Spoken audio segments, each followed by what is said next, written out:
Yo, what is up guys, your boy IzuKage here with part 2 of what if Naruto could copy Kekkei Genkai. First off, I want to say thank you guys so much. We hit 5,000 subscribers. That's insane. Bro, I just can't even think of that many people in one place at once. So yeah, thank you guys so much for that. Also, I got a name for Menma. That would be Mekula.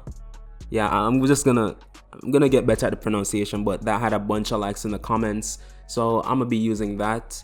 And yeah, with all that said, let's get right into the what if.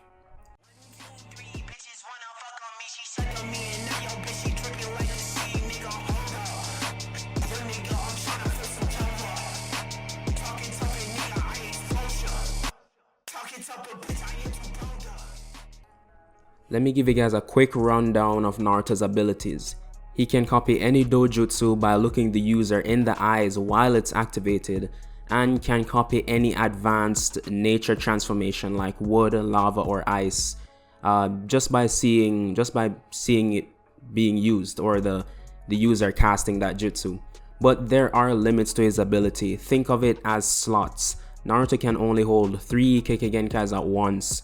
So you guys could comment the best 3 Kekkei Genkai slots you can think of, and I might use them. Also, things Naruto can't copy are Kekkei Genkai that drastically alter the body. Naruto can't copy them. For example, the Sound 4, Kimimari's bones, Sakon and Ukon, their ability to merge bodies. And he can't copy clan specific jutsu like Shadow Possession, Mind Transfer. Are those even considered Kekkei? I don't know. Anyways, yeah, so that's how the power works. So I hope you all got that. But yeah. So we left off with Naruto going home from the Genin exams. He decides to take the easy route, just hopping from building to building, then arrives to the house.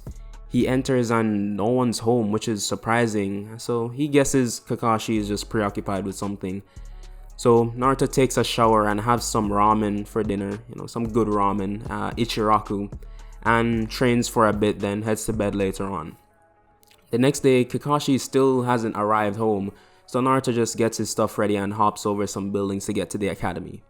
He goes into class and sits by the window, and he feels someone just staring into his soul. He turns around and sees Mikula just looking at him in disgust. Naruto scoffs and just continues doing his thing, and eventually Iruka enters the classroom, quiets everyone down, and starts announcing the teams. First, he does Team 7, Team 11, Ino, Chikacho, Ino, Shikamaru, and Choji. Team 8, Mikula, Shinso, and Sakura. Then Team 7, Naruto, Sasuke, and Hinata. Yes, Kiba is being replaced. We just don't talk about him. So Ino folds her arms and scoffs like she's on a team with neither Sasuke or Menma, the 2 hottest guys in class, while Sakura is praising the heavens and runs over to Mikula holding his arm, while Mikula is just staring daggers at Naruto. So Hinata quietly sits next to Naruto and Sasuke doesn't bother moving, and as time goes on, everyone's sensei arrives and are taken as teams, while Team 7 is just left for hours waiting. Naruto is thinking, what is taking their sensei so long? And he's saying there's only one person who's always this late, and that's Kakashi. And as he thinks this, Kakashi comes through the door greeting his new team with a wave. And he tells them to meet him on the roof, and they do. They're obviously annoyed, but don't want to talk back to their new sensei. So Team 7 makes it to the roof, and Kakashi asks each of them to state their names, likes, dislikes, and goals. So Hinata goes first. She says her name is Hinata Hyuga. She likes to train and become stronger, and she keeps her dislikes to herself. She says her goals is to become the head of the Hyuga clan. And next is Sasuke. He doesn't say anything different, Sasuke, Uchiha, yada yada yada, revenge. Anyways, next is Naruto. Nothing really changes except he also likes training and his goal is to be the strongest. Pretty vague, but Kakashi nods saying, okay, sounds good everyone. Meet me at the training ground at sunrise. See ya. And Kakashi seemingly disappears. So when Sasuke leaves, Naruto stops Hinata and asks her something. He says, "Could you activate your Byakugan for me for a second? I just want to see how it looks." And Hinata is a bit shy, but she says sure, and she activates them. Naruto stares into her eyes and falls to the ground. The veins around his eyes begin bulging out and his eyes turn white. Hinata was going to reach down to ask if he was okay, but Naruto put up his arm, like signaling her to stop, and that he was fine. So Hinata is a bit worried, but she walks off, leaving Naruto. He's just staring at the ground, smiling. And he eventually gets up and goes home to see Kakashi preparing dinner and doesn't say anything to him, just goes straight to his room. Naruto sits on his futon and activates his Byakugan. His veins bulge and his eyes turn white. He starts looking around and can see through the walls Kakashi in the kitchen and see his chakra network. So Naruto's smile just grows even wider. This gives him all the more reason to train. So he does that for the evening, and about an hour after, he quickly eats dinner and continues training until nightfall. He trains in the Hyuga fighting style he copied with his Sharingan a few days before this.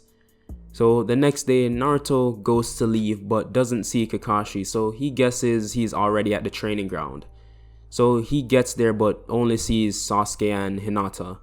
Naruto facepalms knowing that he's gonna be here for a while. So eventually Kakashi arrives late as ever and gets a dirty look from his students, but Kakashi doesn't mind. He goes on to explain the bell test, stating that the two who grab the bells first win, while the loser is sent back to the academy. Almost immediately, Naruto knew this was a lie. A 3-man squad? That's dumb. Kakashi himself taught him that there were only 4-man squads. So, Kakashi begins the match and all three rush to hide in the forest. And Kakashi is surprised that his team hid so well and so quickly, and starts reading the new issue of Makeout Paradise. Meanwhile, Izuku met up with Sasuke and Hinata and, said, "Listen, I don't care if you guys like me or not, but we have to work together to pass." Sasuke butts in and says, "What do you mean? You just want to take the bells first so you can pass. You're not fooling any of us." Naruto scoffs and says, "Listen, I can get those bells by myself if I wanted to, but the key to passing is teamwork." So Sasuke folds his arms and Hinata is over there twiddling with her fingers, but they're both listening and Naruto goes over the plan. Fast forward 5 minutes, Kakashi is just sitting around wondering when or if they'll ever attack. But it's as if he can tell the future, cause out of nowhere, Naruto grabs Kakashi's leg from underneath the ground, pulling him under, like making him stuck using the headhunter jutsu. Kakashi then poofed into a clone, but Naruto expected this. From behind him, 3 kunai came rushing his way, but Naruto drew for his short sword and deflected them. Kakashi jumps out of the tree and runs at Naruto, who already has his Sharingan activated, so each of them getting to a heated taijutsu bout. All of Kakashi's kicks and punches were being blocked and countered with ones from Naruto, each of them landing.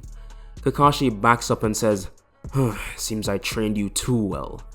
Naruto smirks and runs at Kakashi, blade in hand, and he tries slashing at his shoulder. Kakashi blocked this with a kunai and lifted his headband, revealing his own Sharingan, and the two began fighting hard, Kakashi with a kunai and Naruto with his sword.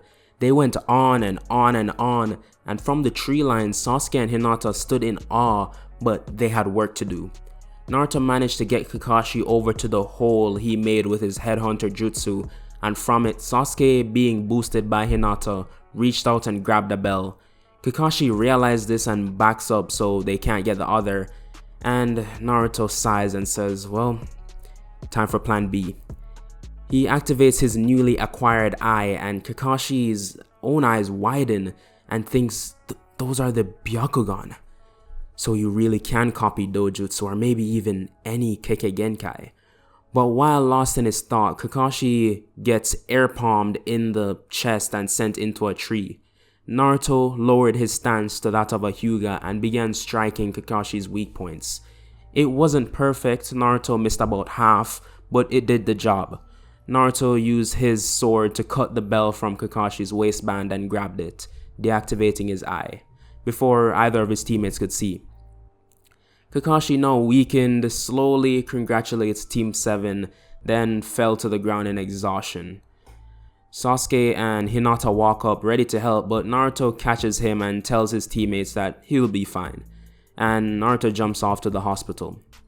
So, a few days pass and Kakashi is as good as new. That ninja healing, it does the job. So he and Team 7 go around doing D-rank missions, rescuing cats from trees, helping old ladies cross the road, picking up trash, farm work.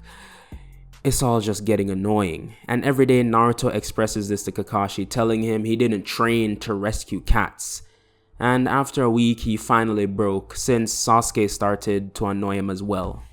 Once they were in the presence of the Hokage, a peculiar thing though, Hiruzen was avoiding eye contact with Naruto, but no one really realized. So Kakashi requested a higher mission for his team, and Hiruzen was going to downright refuse. He doesn't like Naruto, conversely he doesn't like Team 7.